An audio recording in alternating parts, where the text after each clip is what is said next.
22nd March 2018 was the day I decided to go strawless. No particular reasons, just bandwagon. There were a lot of talks about the environmental impacts of straws and other plastic disposables, and many countries intend to eliminate the use of straws by 2020. Not only that, most of the time, straws were deemed to be unnecessary. You could still drink it without using a straw. The beverage I drank that day was served in a cup with a spill-proof cover that has a weak spot that can be punctured with a straw. Not much a problem, I was able to open the cap and still drink from it. But throughout the past 3 months, despite my best efforts at going strawless, I found myself in situations where the straws were provided even though it is absolutely unnecessary. Or straws were absolutely needed because of the packaging or the beverage itself. And to be honest, I still use straws from time to time, but only when I really need them. But on that day, the meal which my beverage came with was served entirely on disposables. Disposable plate, disposable cutleries, disposable cup, and a disposable straw which I chose not to use. It seemed pretty hypocritical of me to not use a straw when everything else was served on disposables. That was when I realized the issue isn't about straws alone. Yes, straws are unnecessary, but the argument of the environmental impact is not exclusive to straws, but disposables as a whole. The reason for why straws of all disposables is targeted is anyone's guess. To me, the reason is probably because straws are the least necessary and the most used of all disposables, provided whether you dine in or take away. The first environmental impact of disposables is the ecological footprint, which is defined by the area of land required to sustain the amount of resources used. Every disposable you use contributes to ecological footprint, which accumulates over time. On the other hand, when you use a reusable, it is the same item and thus the ecological footprint would not increase.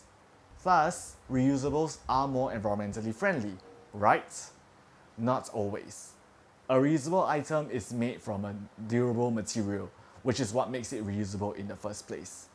The manufacturing process would thus be more resource intensive and incur a higher ecological footprint. Additionally, for hygiene purposes, you will need to wash your reusable, which will also contribute to ecological footprint. Therefore, in order for a reusable to be environmentally friendly, you will need to use it at least a number of times, such that the cumulative ecological footprint is lower than that of what you would have incurred should you use disposables. The second environmental impact of disposables is pollution, especially during improper disposal. Most disposables are made of plastic, which is an ideal choice of material considering that it is lightweight, strong, heat-resistant, and diverse. The problem with plastic, however, is that it is not biodegradable. Very few organisms, if any at all, have the means of breaking down the bonds. As such, plastic can last for a very long time with little to no changes in its core chemistry. Most improperly disposed plastic trash end up in the water, where they either wash ashore or are carried away by ocean currents, which converge into the ocean gyres. As such, shore and marine biodiversity are the ones most vulnerable to the effects of plastic pollution. You probably have seen images or heard of stories of animals that are trapped in plastic or choking on them, mistaking them for food. Over time, plastics may degrade and leach out toxic chemicals, which further harm the biodiversity present or bioaccumulate up the food chain, returning to us. So what can be done to minimize the environmental impacts brought about by disposables? The best solution is to not use disposables, instead opting for reusable alternatives. This is definitely easier said than done, considering the intangible benefit of convenience brought about by disposables. Even I still use disposables from time to time. Therefore, I'm not really the best person to advocate for a zero disposables lifestyle. Instead, I will advocate for the reduction of disposable usage to the best of your ability. If you need to use a disposable, that's fine. However, whenever you make a purchase, ask yourself this question: do I need every disposable that is provided? If no, refuse those that you don't need. If you do use the disposables, make sure to reuse or recycle them if possible, and dispose of them properly if not. The other side of the equation is businesses.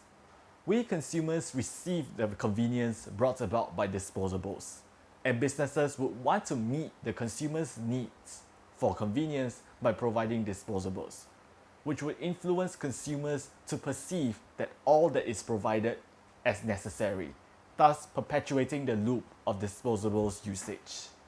Individual actions of refusing disposables are most relevant at the purchase stage and come with the added benefit of creating an immediate feedback loop between businesses and consumers. The consumers request what they need, and the businesses tweak their supplies based on the consumers' requests. However, in the stages preceding purchase, such as production and transport, which prepare in advance, there is little relevance in individual actions, thus preventing a feedback loop from being established. Similarly, emerging and disruptive businesses such as food delivery apps and vending machines, which are even more convenient, further limit the autonomy of consumers' action in refusing disposables and opting for reusable alternatives. The disposables used in these cases provide logistical ease by assuming the needs of the consumers whom they could never consult, or by incorporating other elements that increase efficiency or reduce manpower. The use of disposable packaging would thus be inevitable, but the use of other accessory disposables such as straws and cutlery can be reduced. I've seen food delivery apps incorporate an opt-in option for disposable cutlery, or packaging can be redesigned to reduce the need of such accessory disposables, thus reducing the overall ecological footprint. Tetra Paks can be redesigned to have a seal that can be torn and drunk from instead of one that needs to be punctured with a straw. Cutlery can be integrated into takeaway packaging, which can be torn out for use. Considering the various businesses and their respective processes I've mentioned do not have the full involvement nor autonomy of consumers to refuse disposables, it seems that the use of disposables can only be reduced, not eliminated. As such, it might be good to reduce the environmental impacts of these inevitable disposables. Certain strategies I've seen involve using recycled materials with a lower ecological footprint, or by using biodegradable materials to reduce the impacts of pollution. The convenience of disposables has a significant impact on the environment. There are many solutions to tackle this problem, all of which complement each other, each with varying feasibility to the various aspects of the problem.